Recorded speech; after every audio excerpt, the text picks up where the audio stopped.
नमस्कार मंडळी, श्री स्वामी समर्थ. नॉनव्हेज खाल्ल्यानं खरंच पाप लागतं का? आपले धर्मग्रंथ पुराण याबद्दल काय सांगतं? आज आपण गरुड पुराणात श्रीकृष्णाने सांगितलेली एक अशी कथा ऐकणार आहोत जी मांसाहाराबद्दल तुमचा दृष्टिकोन कायमचा बदलून टाकेल. चला तर मग सुरुवात करूया. आपल्या समाजात मांसाहाराबद्दल नेहमीच वेगवेगळी मतं ऐकायला मिळतात. काही लोक त्याला वाईट मानतात तर काही लोक त्याला आवश्यक मानतात. भगवद्गीता आणि इतर अनेक पुराणामध्ये यावर विचारमंथन केलेले आहे. पण आज विशेषतः गरुड पुराण काय सांगतं ते सविस्तर जाणून घेणार आहोत. गरुड पुराण हे मृत्यूनंतरच्या जीवनाबद्दल, कर्माबद्दल आणि पाप पुण्याबद्दल खूप सखोल माहिती देत. तर मग गरुड पुराणानुसार मांसाहारामुळे खरंच पाप होतं का? याची उत्तरं आपल्याला श्रीकृष्णाने सांगितलेल्या एका कथेत मिळतात. गरुड पुराणात सांगितल्यानुसार कथेनुसार एकदा भगवान श्रीकृष्ण यमुनेच्या काठी बसून मनमोहक बासरी वाजवत होते. त्यांच्या बासरीच्या सुराने सारे वातावरण बहरलेले होते. तेवढ्यात एक घाबरलेलं हरण धावत आलं आणि थेट श्रीकृष्णाच्या मागे लपलं. हरणाच्या पाठोपाठ एक शिकारी तेथे आला. त्याने श्रीकृष्णांना विचारलं, महाराज, माझं हरिण इकडं आलं होतं का? मला त्याची शिकार करून भूक भागवायची आहे. श्रीकृष्णाने शांतपणे त्या शिकाराला सांगितलं, हे बंधू, कोणत्याही प्राण्यांची हत्या करणं आणि त्याला खाणं हे पाप आहे. तू हे करू नकोस. यावर तो शिकारी म्हणाला, देवा, मला वेदांची किंवा पुराणांची माहिती नाही. मांसाहार पाप आहे की पुण्य हे मला कसं कळणार? तेव्हा श्रीकृष्णांनी त्याला मांसाहाराचे दुष्परिणाम आणि पाप कसं लागतं हे समजण्यासाठी एका राजाची कथा सांगायला सुरुवात केली. कथेप्रमाणे फार पूर्वी मगध नावाच्या एका राज्यात मोठा दुष्काळ पडला. अन्न पाण्याविना लोकांचे हाल होऊ लागले. शेतात अन्नाचा एकही दाणा पिकला नाही. राजा खूप चिंतित झाला. त्याने आपल्या सर्व मंत्र्यांना बोलावून या संकटातून मार्ग काढण्यासाठी चर्चा केली. एका मित्राने सुचवलं, महाराज, धान्यांची टंचाई आहे, म्हणून आपण मांसाहाराला प्रोत्साहन देऊया. लोकांना प्राण्यांचं मांस खाण्यास सांगा.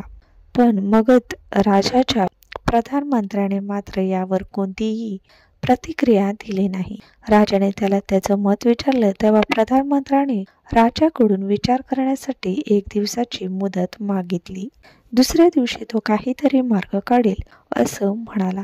त्याच रात्री प्रधानमंत्र्याने मांसाहार करण्याचा पर्याय सुचवलेल्या मंत्र्याच्या घरी गेला. त्याने त्या मंत्र्याला सांगितलं, महाराज खूप गंभीर आजारी आहेत. वैद्यांनी सांगितले की एखादं ताकदवान पुरुषाचे 2-3 तोडे मांस मिळाले तर महाराज बरे होतील. प्रधानमंत्र्याने त्या मंत्र्याला विचारले, तू तुझ्या शरीरातील 2-3 तोडे मांस देऊन राज्याला वाचवू शकतोस का? यासाठी तुला 1,00,000 सोन्याची नाणी आणि राजाची मोठी जहागीर मिळेल. प्रधानमंत्र्याच्या या मागणीने तो मंत्री घाबरला.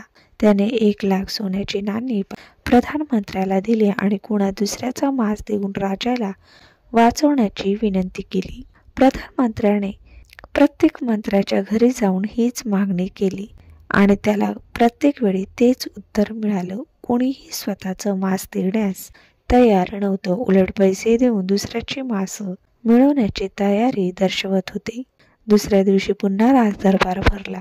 राजा ठणठणीत बरा झालेला पाहून सर्वांनाच आश्चर्याचा धक्का बसला. प्रधानमंत्र्याने राजासमोर 1 कोटी सोन्याची नाणी ठेवली आणि आदल्या दिवशी रात्री घडलेला सर्व प्रकार सांगितला. प्रधानमंत्र्यांनी सांगितले की कितीही सोन्याची नाणी आणि राजाची जहागीर देऊ केली तरी एकही मंत्र्याने आपल्या शरीराचं मांस देण्यास नकार दिला. यानंतर प्रधानमंत्र्याने राजाला एक प्रश्न विचारला, महाराज, तुम्हीच सांगा, मांस स्वस्त आहे की? महान राजाला त्याच्या प्रश्नाचे उत्तर मिळालं होतं. त्याला कळून चुकलं होतं, स्वतःचा जीव कोणालाही प्रिय असतो आणि दुसऱ्याचा जीव घेणे हे कधीच योग्य नाही. राजाला सत्य समजलं. त्याने दुष्काळ पडला असला तरी लोकांना अधिक मेहनत करण्यास फर्मान बजावलं. काही दिवसांनी प्रजेच्या मेहनतीला फळ आलं. चांगला पाऊस पडला आणि शेतात पिके तरातूर आली. लोकांना पुरेसं अन्न मिळालं आणि दुष्काळ संपला.